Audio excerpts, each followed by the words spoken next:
If you follow American politics and their stories and their news, you think America is hell. The youth in this country are somewhat discouraged. We just want jackpot. Did you ever feel like jackpot at one point in your life? Ghanaian is great until you talk to a Ghanaian.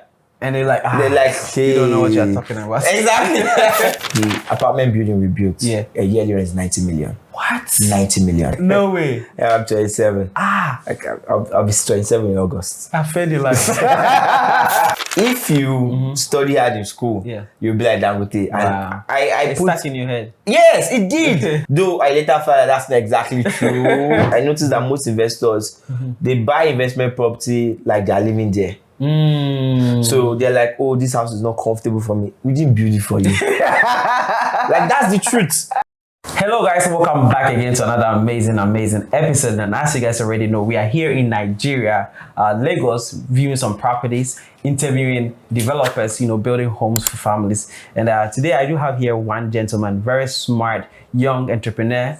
He is a property developer. He builds home for investment, and I'm privileged to have him here with me to have a dialogue about how his journey even began for him. So without further ado, Bright Okereke, please welcome on the show. Thank you very much. You're very young for what you're doing, man. Yeah. That's amazing. True. People are watching you for the first time. They might not know who you are. Please briefly introduce yourself to the people watching. Okay, my name is Bright Okereke. I'm a real estate developer. We've built more than 14 houses in Lagos, particularly on the mainland. One of the unique things we do is we build properties for investment in the sense that we build the property, we help you manage it, and you consistently get rental income. So you don't have to worry about all the hassle of management. We cover it for you. And then we have smaller units. So if you don't have too much money, you still have money to invest with it. Yeah. So you would say you build affordable homes? Yes, very much for affordable. Investments? Yes. All right, so then people purchase these properties and then you put it on rentals for them, and then you give them their ROIs, income, their equity every month or whatever that is. Wow, that's very interesting. I'm curious, you're very young. How did your story begin to even, because I don't know how old you are, but you look young. Wait, can I say how old I am? Yeah. I can say, okay, I'm 27. No way. Yeah, I'm 27. I'll be 27 in August. I feel you like I do like that. I know. But that's crazy too. Yes. How did your journey begin? Well, I started early. I started when I was 20. Okay. So when I was 20, I had this episode in my life. I was going through a crisis, and I was very particular. What will I do in my life? What do I do? Then I said, like, okay, it seemed like I have a knack for business, for running businesses. I started noticing that for a while I've been doing it as a layman. But I was like, okay, let me really focus on this. Let me see if I can build something significant. So I have a partner. We partnered up. We were roommates in my first level in university. Wow. So we're roommates, we're friends. Yeah. And then I met with him. He's very passionate about real estate. Then me, I was passionate about the money. So we met with him. Okay, this real estate thing, it seems like there's a market for it.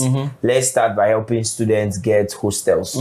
So we started a company named Get Hostel Services. We're helping students in Unilag get hostel. I see. And then things started working out well. And then our focus was to change how the industry operates. And we quickly realized that agents don't have much control. Okay.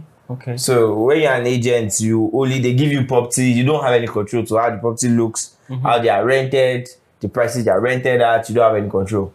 Just advertise. Just advertise, that's all. They realize that if we want to make a significant impact in the industry, we have to become developers. So we started looking at how we can do that. And then slowly we're making that difference by making our apartment a lot nicer than what you regularly see. Like most people enter our property, they're like, it looks like houses on the island. Because that is this mindset that mainland houses are ugly. Island houses are fine. And we are changing that narrative to make sure that, mainland houses can be fine and they can be profitable too. I like that. Yeah. Wow. But you do have, being young with this kind of mindset that you have, and being able to build yourself to this level. Yeah. Have you ever traveled abroad? Yes. Okay. I just started traveling last year. So you started this even before traveling? Yes. No, I went out to the morning to travel. Yeah. It was when this like becoming significantly successful. That's when You I can could afford to travel. Really? Like I was not rich enough to just travel then come back. No. Wow. So it's when I started making enough money from being a developer, I started traveling. And I've not traveled too far. So I've mostly been to African countries. Oh, really? Been to... I don't know, you have a Ghana accent. Yeah, I'm a Ghanaian. I was in Ghana last month. Oh, wow. It was really nice. Where in Ghana were you? I was at Accra. Accra and what other place where they have mountain region? Ebri. Where they do this skydiving thing. Oh, Kwewu. Yes, oh, wow. I was there. That's amazing. So I was in those two places. Ghana was very fun. Wow. So that period I did a tour from Benin Republic to Togo and Ghana. Oh, wow. Were you trying to prospect of investing in these areas? Yes. Okay. Yes. Like when I was in Ghana, I had to call some people to find out, like some realtors there. How much did you guys sell your houses in this area? Because the area I stayed was really nice. It was close to the airport. I forgot the name. East Legon. East Legon, yeah. East Legon, very close to East Legon. That East Legon area, that's where I was. Oh, wow. So the houses, they were really nice and was serene. So I made some calls. I'm like, okay. It can work. It can work. You should come to Ghana. But not to the top, but I'm saying like, look, where did you get your mindset from? Is it like your mom? What was your upbringing like? Let's go back to the beginning of your story.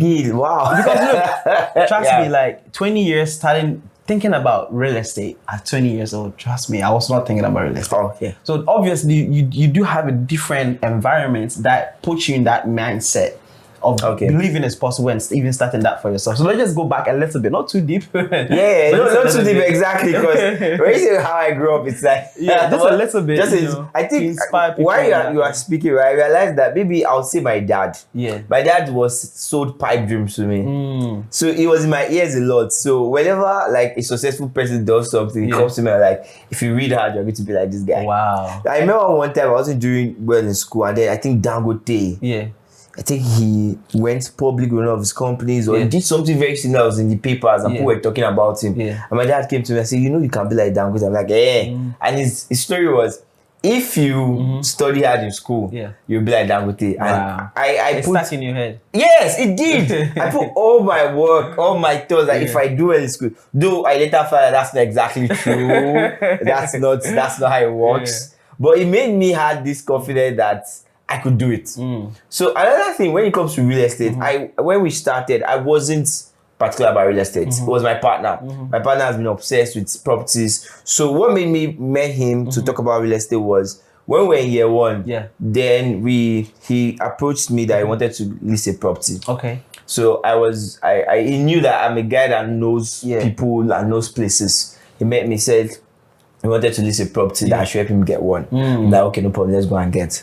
We went around our school area, we found the property for lease. It was a 1-bedroom. So his plan was he wanted to use it for hostel. My plan was I would help him list it, I collect my agency fee and I go. Wow. That was my plan. Me, I didn't have much interest in it. So we found one. It was for 1.2 million, 17-year lease. And he didn't have the money. So the next thing, he wanted to take a loan. He went to meet some banks and everything, and he was underage. He was 17. Oh, wow. He was 17. I was 19 there, but he was 17. Wow. And then it was funny because he's trying to get a loan and nobody will give an underage person a loan.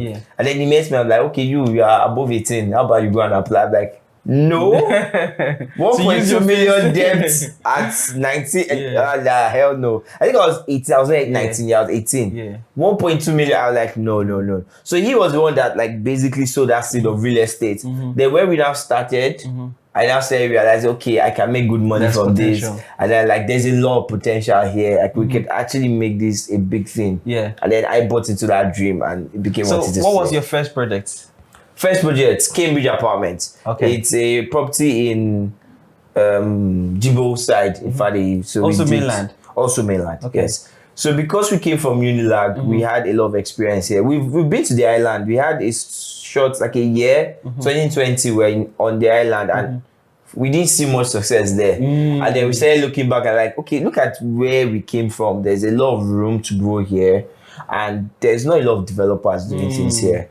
And we thought, okay, if we build things here, we can change the narrative. I like that. From the mainland, And then we'll see if we can explore that side later. Yeah, but is it Jabba or what is it? Yaba. Yaba. Yaba is.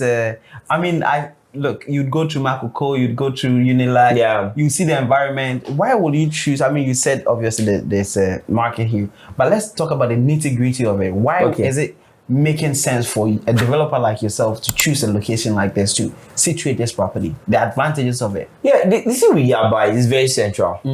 I particularly think that if we had more land space and good developers here, we would have the same level of buzz the island has. Because Yaba is very central. So if you live in Yaba, you have access to the airport. Yeah. It's closer to the airport.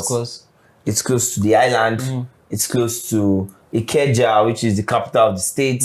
Any major city you want to go to within Lagos, Yaba is just right in the middle of it. And then we have like 4 or 5 universities in the same Yaba. And the infrastructure, good road network, good water. I said good water. But the one for drinking, there's no water on our roads. It's not flooded, right? And the land is good. I wanted to even start a project this year on the island, and I went there and I'm like, I understand why their prices are crazy. Yeah. They took me to, all I saw was a pool. Yeah. They brought me there, they're like, you should build here, and I'm seeing water. And waterlogged land. It's a lake. That place is even water. They brought me to a lake. Because I was just looking at the guy like, where will I even start? And for here, most of the lands are really good.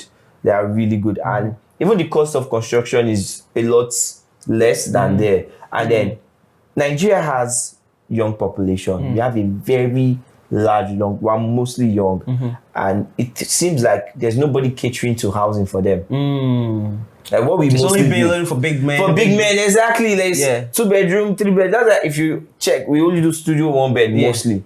Because the young population are now there struggling for any house. Because sometimes the young population want to pay 1 year in advance. Yes. And there's no way they can buy or stay in this 2 bedroom. They can't stay in those big houses. In fact, most of our unit now you pay monthly. Oh really? Yeah, so you can move in with very little money. Wow. So you pay, you don't have to, that's why like this one now is furnished. Let's talk about this one. If you want to move in, you don't have to gather anything. You just make enough money to pay your first month money, you move in. That's it. And then you pay every month. No deposits? Obviously deposit. No deposit. The only deposit you do is caution fee. Okay. Which is 100,000. That one is refundable. Oh, I see. So in case you don't break anything. So if you break anything, that's the only thing you pay. Your rent, your caution fee, you move in. So I can bring my 100,000 as a caution fee. Yeah. Bring my 1 month's rent, and I can move in the next day. Exactly. Interesting. And it's fully furnished. Fully furnished. Interesting. We put solar, we put generator, so you get 24 hours electricity. Wow. So it's not just fully furnished, you get 24 hours electricity on it. In the middle of Yaba. Yes. So, and it's mostly, most of our tenants are young people who, some of them work online. In fact, their house is their office. They stay in the office at home all the time. So electricity is very important. So we provide all those things, and we see that it's a market that needs us. And it's funny because we are young too. We understand the struggle. We understand. In fact, I've been there. I've had money and then could not find a good place. Because everybody's building for 3 bedroom, 4 bedroom, 5 bedroom. And people building studio are not doing anyhow houses. Wow. So we had to come into the market to create that for. I like that. Let's talk about, I mean, you've had, how many houses have you built so far? You said what, 13? 14. And then let's talk about this specific one. How many floors is it? How many rooms and stuff like that? So this one now is 4 floors. So ground plus 3. Okay. And then we have over 20 rooms here. I see. So some studios, some 1 bedroom. Interesting. What was the challenges you went through, building or even putting up these properties that you've been doing so far? So far, inflation. That's the one that keeps me up at night. I was at one event with AXA Mansard and they were like, what keeps you up at night as a developer? Inflation. It keeps me up at night. But we thank God, over time we've found some ways to go around it. But it's something that it's a big problem because a lot of times you start building before you complete. Prices have gone up, so it's hard to make. So how do you manage? Let's say somebody have paid for property. How much is one of these going? The studio is going for 28. 28 million naira. Yes. So the person has paid you 28 million. You've already converted to dollars. You know how much it is. Yeah. You know the materials that you want to buy. Exactly. The next morning, the money has depreciated. How do you find the liquidity to continue? Yeah. So what we do is we try not to sell all our units at once. Okay. So we sell some, we take the money, we go and buy material immediately. So the Millionaire extra account, max 1 week, we spent it because we used to go and buy. So if we want to build a house now, most of the materials we bought it down. Interesting. So that way, if price goes up, goes down, it doesn't concern us. We have the material on site. Yeah. Then secondly, we don't sell all, we keep some so that if there is inflation, we can adjust those units to fit the new price. To balance it down. To balance it up. That's so smart. So we keep, so that's the strategy. But over time now we have more cash available. We are looking at building first before we sell. Oh, that's also good profit for you. Yeah, because wait offline is cheaper. Offline is cheaper, exactly. Yeah. So we wait, we build, so we sell it at the current market price, no discount, no nothing. like that. If you are ready, give us money, we collect. So that way it's easy for us. Wow, that's amazing. Let's talk about. I mean, look, it's not easy. Like, trust me, the mindset you have and what you've been able to build is mind blowing. For 27 years, I'm 28. Oh, nice. And I don't have colleagues. So it's obviously, the youth in this country are somewhat discouraged. And not even in Nigeria, even in Ghana, we just want to jackpot. True. Did you ever feel like jackpotting at one point in your life? With me, I've never really understood it, like personally. Yeah. Even as I traveled, right? I used to tell people that I think I'm planning to go to Europe in the next couple of weeks to see. Maybe when I reach there, I can see why everybody wants to run away. But for me, it has always been, I like other countries, they are nice. But it's nice when you don't stay there. Because Nigeria, Ghana is great until you talk to a Ghanaian. And they're like, hey, you don't know what you're talking about. Exactly. When I went to Ghana, I loved it. It was amazing. Like, we were in the bus, it was just driving up and down, having fun. Until you see how the Ghanaian, they're like, oh no, Ghana is the one. I saw one on one bridge in Nigeria talking about how Nigerian infrastructure is better. In Nigeria, we never agree to that. Yeah, why do you think we have that mindset though? Because it's just there's opportunity around. Everybody, the grass is green on the other side. I've seen videos of people in the US saying US is the worst country in the world, and I'm looking at them like, you have what no are you clue. talking about? Like, and that's the way you feel. So I feel if you more of attack that your mindset of what can I do? How can I make things work? There are some people, it's a great idea to jackpot go. It's really good. It help them a lot. But there's just some people that it's not for them. They are, because there are a lot of opportunities in Nigeria, there are a lot of opportunities in other places. So it's just to find out which one suits you best. So for me, I knew that I was not a fan. That's it. I knew I was not a fan. So I was like, you know what, this Nigeria I'm in. And also for me, I wanted to do it in Nigeria, particularly to also encourage people so that there'll be time like this where I'll talk about it and it makes sense. Because a lot of young people, we when I started, one thing I heard a lot was you can't do it in Nigeria. When who were telling you this? Your my friends. Oh wow. My friends, some family members, because for them it was like, you cannot just wake up one morning and just say you want to build a business and like they call it aspire to perspire. You know, all these motivational books and all those things, because I was reading a lot of those. I was like, you can't do it. It's read the book. Is that guy not in US? That guy's in US. You can only do it in US. You can't do it in Nigeria. And for me, it was like, what is so bad about Nigeria? I see there are problems. I'm not going to lie. I can tell you Nigeria has problems. But also opportunity. When there's problem, there's opportunity. Exactly. So you can definitely do good big things in Nigeria. I like that. Let's just come back to I think selling of there's a question that I want to ask.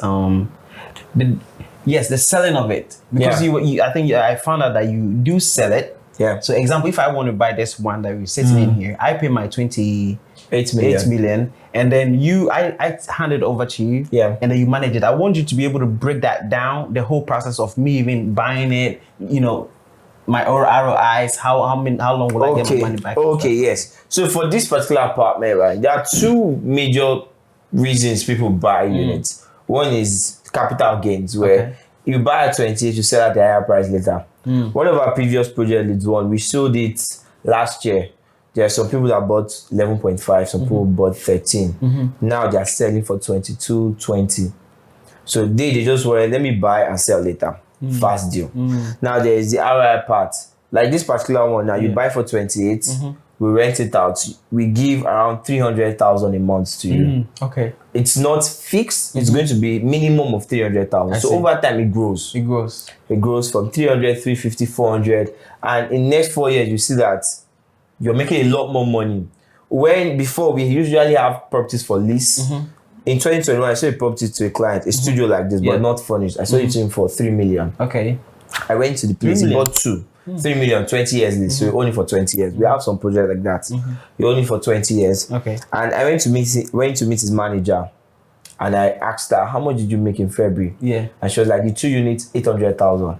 Wow. I'm like, what? 800,000 for 2 units? Almost and I did the math. That's almost 50% off. And I did the math. In a year, they'll be making around 8 million at least, or let's even say 7 million. Wow. That is more money than you use in buying. That's more than 400%. Yes. In 1 year, it's crazy. Wow. Like this apartment now, you're looking at 300, but in 3 years' time, it might be 600, 400. Before you start realizing that in a year, I'm making 40% of the money I is in buying it. So if you have that long-term mindset with investing, you are good to go. Wow. Like you are good to get like that long-term mindset with you, because it's not going to be gone in 10 years. No. And if when we manage it properly for you, that money keeps growing, keeps increasing, you keep getting bigger and bigger. And the population is increasing, because I see a lot of people are moving out from island to the mainland, because it's expensive there. It's very expensive. And the university is still around. It's at Vintage Point. So it's not even just that. There's one philosophy, we like to say theory I usually tell people is, my family now, when we started off, we were 5. Yeah. We're 6. Yeah. 4 children, mother, father. We're all staying in the same house, one apartment. Yeah. Over time, we've all gone out of the house to get our own apartment. Yeah. Now me, I have my own apartment. All my siblings have their own apartment. Now we go from a family of 6 living in one apartment to a family of 6 living in 5 apartments. So then demand exactly. The demand has gone. And Nigeria has a lot more young people. So over the next years, more and more of them will be growing up to need their own apartments. All the children now would be 18 in the next 18 years. And that demand is going to be... That demand, exactly. We have a lot of young people. So there are some that are 14 now that will be needing house in the next 4 years, in the next 5 years. Wow. And we are there trying to build enough so that when they grow up, we are there for them. That's so smart. But why do you think developers know this and most developers don't want to touch this market? Money. Yeah. The other ones, you make money well, good money, and like big cash one time. And you make a lot of money and you are good. This one, the money trickles, but then the more you do, the more you get. I see. But the other one, you can do like one project, you make so much money. In fact, most times you make so much money where you don't have to do too many. Really? This one, you have to do so many to make good money. Yeah. Like if you do this, okay, you make this, you do that. So you have to that's why we have 14. In like 3 years, we have 14. And next year, we'll probably do 14 in 1 year. Wow. But for the other one, it's a lot easier to manage. You just do one big project, you make your good money, you go. But for us, it's beyond money. We want to build something that will actually affect the industry. I like that. Yeah. Well, what lessons have you learned, so far, your journey in real estate, that you feel like you can share with the world? The real estate based journey? Yeah. I think what I've learned is long term. Like if you're going to do anything, both in business, investing, it's the people who think long term that wins. I see. There is this saying that the people who have the best portfolio in the stock market are people who are dead. Because they have no choice. So you just drop money, they are not touching it. Yeah. So their portfolio usually do the best. Wow. So if you have that even in business, if you have that long term approach, you do. When I was selling the unit for 3 million, the client didn't know in 3 years time that's how much you'll be making. I didn't even know. I didn't sell him that. If you bought it yourself, I would have sold it higher. No, I'm sure I would have sold at a higher price. If I knew that's how much you would be making from it. What I told him when he bought was 500,000 a year. Wow. That's what I told him. Now he's making 5 to 7 million a year. Wow. So if I had known, even me myself, I underrate it. Yeah. Most times when we finish building, we find out we underrated the apartment again and again and again, because long term, 3 years, 5 years, 6 years. Once you now get there, you realize, oh my God, I've actually done something. There is this strategy I'm working for myself where, all these apartments, I own a couple of them myself. It's good. It makes sense. It makes sense. I cannot be giving it out. I don't keep for me. No. So the strategy is, if I get one, I'm making 300,000. By the time I have to, so I have a few now. Now I'm making like close to $1 million a month. Okay. And then I want to grow it the cash flow from your cash flow from what I own. Okay. So I'm obsessively, like, I don't own stocks, I don't own crypto, I'm obsessively investing in real estate to get it to a significant amount where the money is not significant that I can throw the entire thing to stock. Another project. No, stock. I can throw it into stock market, okay. and I'm not afraid to lose it because if I lose it next year, I'll get another one. If I carry it and put in crypto, if it goes to zero, next year I'll get another one. I like that because rent is safer. It's safe. It's safer. And I think someone told me that the best way to save your money is in the ground, which is building properties. Yeah, and that's very true. It's very good. The price never goes down. It's always going up. Most cases, I like that. It never goes down. I think a lot of diasporan has been very scared in investing on the land because of scams. Yes. Some people, I mean, look, this property is beautiful. I know people watching might probably want to kind of get, I think their money, I can just literally come here for a holiday, buy this property and put it in your hands and I get my... True. Right? Yeah. But then sometimes people get a lot of, like, is it genuine? Scam, yeah. Let's talk about that aspect and what you did differently to win the trust of even your investors into this kind of properties. So the thing with building trust is, the first thing is, at the beginning, it was a lot harder because the only way to build trust is to look into the person's past. So there we didn't have much past. Now, like I'm saying, we have 14 buildings. I can drive you to all 14. Exactly. And most times when I take a client and I show this project and that project, they're like, okay, there's no way this person is a scam, right? So it helps a lot. In fact, that's the number one thing. Most of the success we're facing now is because of the other projects we've delivered. Some of like the person who referred me to you guys, he has been with us like 2 years. He has worked for 2 years. So now when he makes a referral, he knows that I know this guy. Over time. I was asking, let me just tell you, I was asking, why will you choose to bring me? Exactly. And he explained to me, I'm like, oh wow, that's so smart. Yeah, like you would have seen it over. So I think usually is to check history. That's one way to safeguard. And more important, if it's a property, check it, titles, land documents, I think it doesn't cost much to do due diligence on the property. It's like 30, 50,000 naira. You can get all the information. So you know, okay, this person has the right to actually sell this property. So that helps too. But for the developer, it's history. What has this developer done? I think at this point, we've done a lot. Like, a lot. Just a lot of buildings. I like that. Now, I want you to be able to send some messages to even diasporans themselves. Okay. We've often be like, I don't want to go back to Nigeria. Nigeria is of no good. There's security concerns. You've obviously identified an opportunity and have capitalized on it. Now, I mean, just mention making $1 million just from this. What would you say to a diasporan, that is contemplating or even moving their self or their money back to Nigeria, where they came from? Yeah, I think the way I see it is every country has problems. I follow American politics a lot. And to be honest, if you follow American politics and their stories and their news, you think America is hell. The news exaggerate things. It's the truth. Like if you talk to somebody I had a client that called me like, I want to come back to Nigeria, but I'm scared they'll kidnap me. Yeah. And I'm like, you realize that most of the kidnappings happen in like, not in Lagos, certain areas, mostly the north, certain areas. And then compared to the actual population, it's not that many. It's the same way if you watch US. The news travel faster. So the thing is that it's very bad.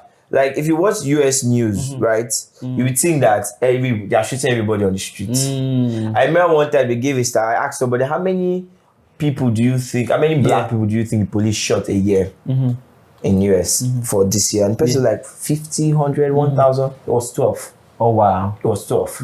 But the way the news is, it looks like every week they kill, like they're killing people a lot. So the media in general just exaggerates. Generally, it's their business. Shouldn't listen to the media. It's that's how they make their money. If they push news like that, sensationalism and all those things, it goes viral, they make their money. So for Nigeria, same thing happens. There's the virality to the news where it exaggerates it a lot more than it actually is. Like, it's not like the whole place is on fire and they're killing people on the road. It's really but it's bad. I'm not saying it's not bad, but the news. And then when you don't have the reality on ground, when you are there, you see those news and you're like, oh my God, how are people dead? Like US, people think like, how are people even surviving in the US? Because you see, somebody entered the store and just shoot everybody. And if you are in Nigeria and listen to those, you'll be like, how? I'll never go to a store. Yeah, no. But when you go to the US, people are entering stores everywhere. Because maybe there are certain areas, certain communities where those things happen. But then when the news come out, they say US, and then it looks like that's what's happening everywhere. Like do you think diaspora investments are safe in Nigeria after what happened to one property that was demolished? Yes, yes, it's safe. The thing is, I think it's a risk thing. When you want to invest, right? I know nobody wants to lose their money, but there is a risk to it. In fact, business is risky. It's risky, right? I know it doesn't sound like I'm assuring them, but even your properties in the US are not all that safe. I see. A lot of this can happen. Government can seize it, and there's nothing you can do. Maybe for what you did or something. I think what you just have to do is do your own part.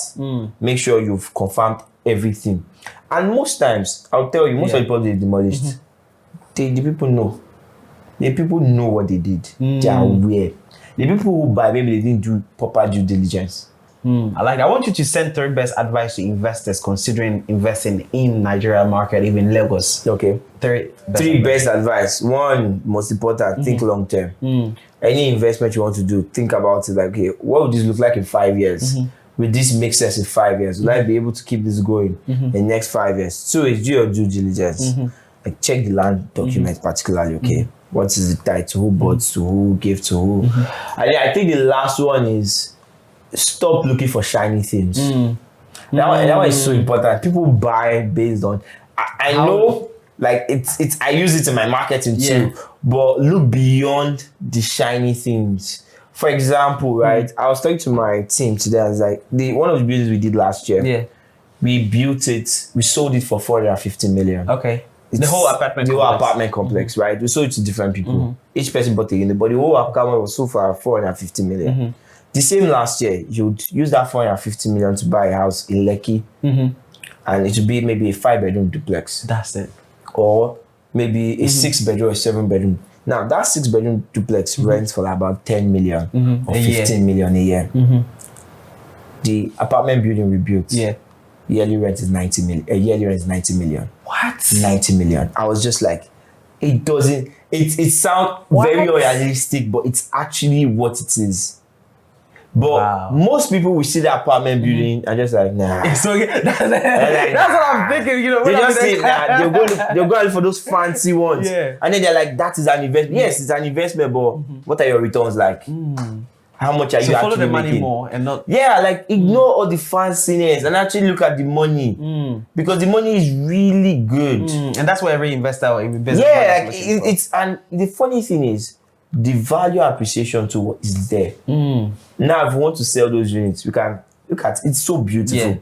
Now you own that apartment building, right? There are like 20 units there. Let's say you have a need for 50 million. You don't have to sell the whole building to raise 50 million. Just one. You sell 3 or 4 or 2. You get your 50 million, you still have the rest. So that way you buy it back later. Thank you. And it's even make it faster to liquidate. Because it's easier to liquidate those 3 that you're selling for maybe 25 million than to liquidate the entire one for like 450 or 500 or 600 million. Because most people I've seen that they sell their houses below value because they need quick money. And the problem is, house is 100 million. You need actually 30 million.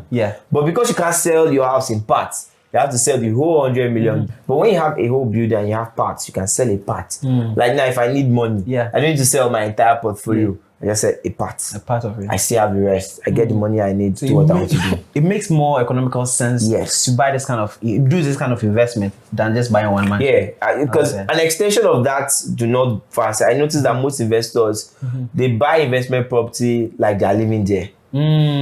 So they're like, oh, this house is not comfortable for me. We didn't build it for you. Like, that's the truth. We didn't build it for you. You are a family man with children. This is not the kind of apartment. This apartment that we built it for young people that are just single. We know what they want.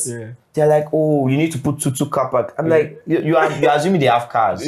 we've built 14 of those, and I can count how many cars in all the building combined. Oh wow, that's not a lot. Yeah, it's not a lot, right? So people invest based on what they like, and it's not the market is demanding. Not what the market is demanding for exactly. So I want to buy a house. I'm like, I want to do 3-bedroom. I only do 3-bedroom because I'm thinking I will stay in a 3-bedroom. No. But you are not the market. Look for what the market will actually favor. Always follow the data. Yeah, follow the numbers instead of looking for. That's the same thing they do with the houses when they buy those fancy lucky houses. Yeah. It's because I would like to stay here myself. At the end of the day, you won't rent it, and people won't even rent it. Yeah, I've been fighting with my dad over this same conversation. He was like, let's just build something like this one, and then like kind of build 6 units. And then I'm like, this looks so ugly. So, and then he's like, I'm going to do everything. Like, I didn't like it. I'm like, so I brought a new architecture to develop something different. He's looking at me and like, so he has seen something that I've not seen. But now you say what you said, it clicks that it makes more economical sense. It will bring more money than what I want to do initially. So I know there's more people out there with the same. Yeah, what you do will be fine. Yeah, you'll be like it. You'll be proud of it. By the time you enter, you feel like, yes, I love this. But will it sell? Yeah, no. Will it sell better than the other one? So you look more, where's the demand? Where's the money? And that way, by the time you're putting, I have clients that are selling their properties just because it's not renting. One was even telling me that he has like 3 properties in Lekki, it's empty. Wow. Like, it's too expensive. Nobody's renting it. There are some that rent. See, please, I'm not sharing the location. Yeah. Some good deals are there. Fact, very good deals are there. I mean, for the demographic. There are good deals there. But I'm just saying that it's not all about what I like, more of where is the money going to. What is like, I can't live here. This place now. Personally, I won't live here. Yeah. I have a bigger lifestyle than this. But it doesn't mean I won't buy a unit here because I know people who would. I know a lot, and then I just need them to pay me. I see. And that's it. I mean, somebody is that in that phase of their life that this is their heart's desire. Yes, exactly. So if it's not yours, doesn't mean it's not somebody's. I like that. Give a words of inspiration to the youth for even their friends telling them it's impossible like they did to you, but they ignored that and then to become who you are now. Give a words of inspiration to the youth watching this video right now. It's hard. That's what I can say. It's hard. Like, life is hard. Yeah. You can't escape hardship, especially if you want to have a good life. It's yin and yang. It works together. So what you should always do is face it regardless and know what you want, go after it, get it done, be committed to it. But it's going to be hard. Like, there is no need to escape hard or run away from hard, especially when it's hard that leads to good. Building a house is hard. I see it's too much drama. Yeah. I wanted to build one for myself and I'm like, I'm going to outsource it. I am not building free. I thought it was free. Like, I can do this one because I get paid for it. But building my own house, I'm not doing it. Because they're not paying rent. No, they're not going to pay me for building it. So I give it to somebody because it's hard. But it's also rewarding. So face the hard, get your reward, and you'll do better. I like that. Before I let you go, are you a millionaire yet? In Naira, that's not even hard. It's so hard to reach. Well, what about dollars? Oh no. I'm okay. If you start calculating net worth, I start changing. Net worth is a very funny calculation. Your assets. They start changing some things. Maybe we can push it to reach there. But I don't think that will. But Naira Millionaire is quite easy, that one. Since almost every payment is millions already. I like that. I like that. Thank you so much for talking to me. I really enjoyed this conversation. We might probably just do a quick tour around and show you how the property is.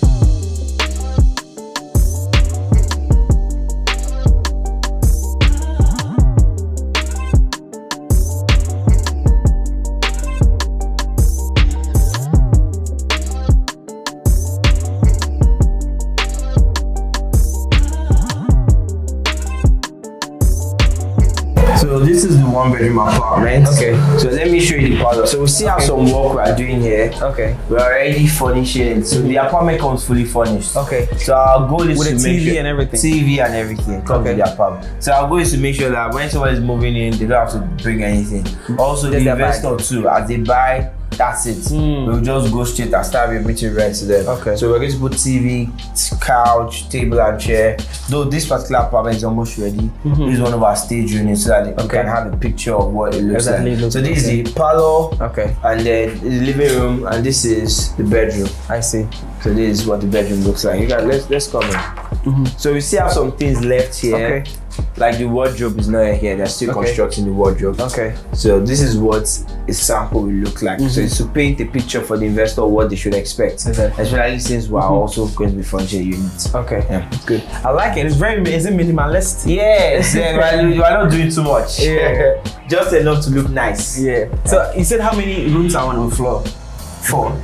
It's more than 4. It's More than about 4. It's 8 rooms per floor. 8 rooms. Yeah. That's very interesting. Wow. And then remind me again, how much is this one going for? Is So this one is different price from different that? price. Okay. So this one is 45 million. Okay. While the other one is 28. The studio is 28. While the one bed is 45. Oh, I see. So the studio is cheaper. The studio is cheaper. I think I want the studio. No problem. We can work on it. Yeah, I like it. Okay. Thank you so much. Thank you very much.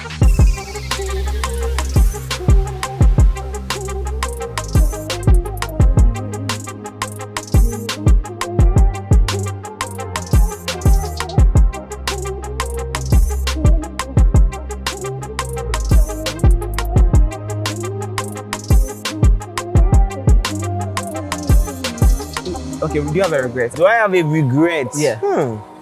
I generally don't. Like whenever they say if you go back 10 years, what would you change? I'll change nothing. I just think it's part of the fun of life. Yeah. Some things go well, some things don't go well. I Yeah. don't really regret anything so far. Okay, I see. Things have been good. What do you wish you knew about real estate, or you wish you knew in general before you embark on this journey? What I wish I knew. Yeah.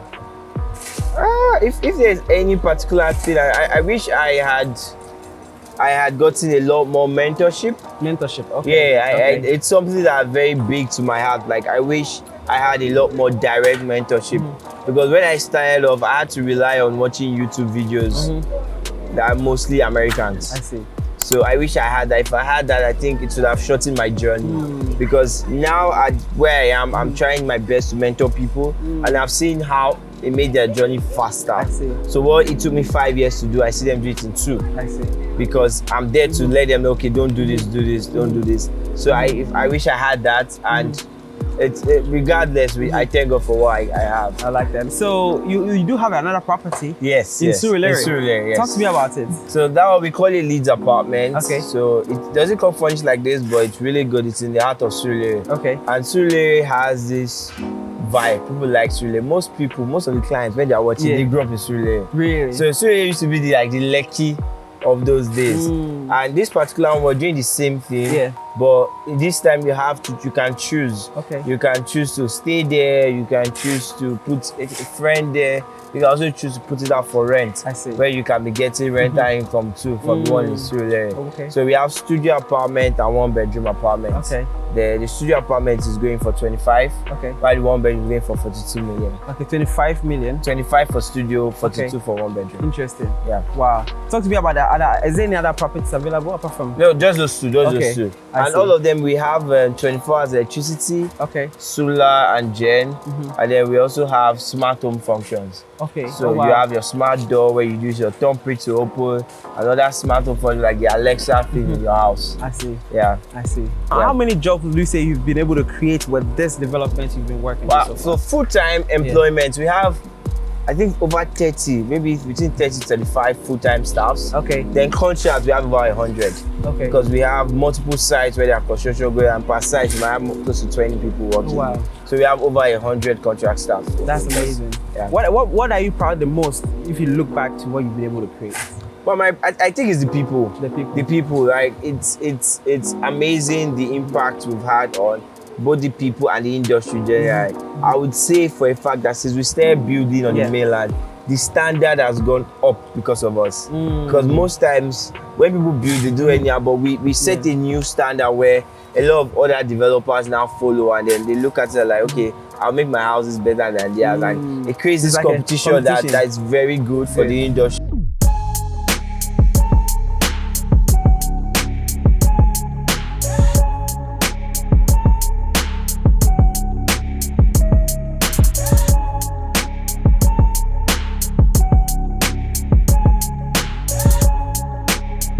Guys, if it's your first time here, please don't forget to like the video.